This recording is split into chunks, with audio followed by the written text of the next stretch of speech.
Good morning.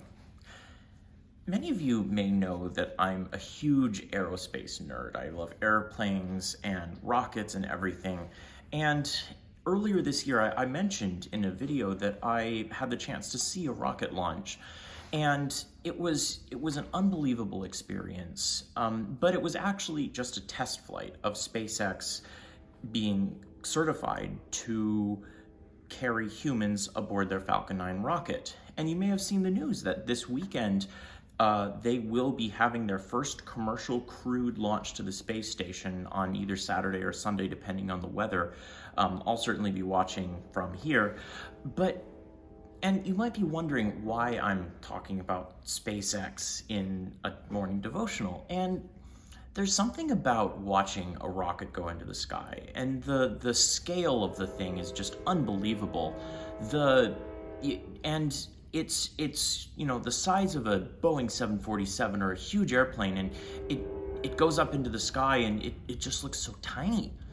And you think about all the effort and the incredible human achievements of human spaceflight, say the Apollo program, putting a human on the surface of another celestial body.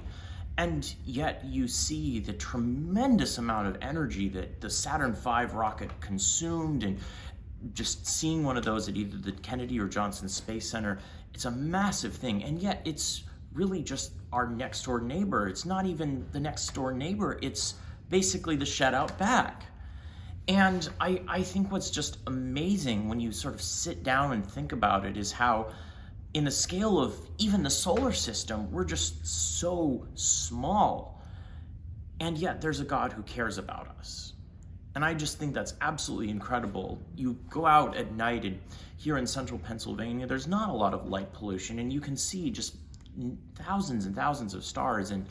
And I've been reading articles recently that say that the speed of light is actually kind of slow compared to the universe. The fact that if we somehow found a way to travel at light speed, it would take us 4 years to get to the nearest star, and there's no way that right now we can travel anywhere near the speed of light. And yet there's a God who cares about us. And from a perspective of science, we still have not made contact with any other beings.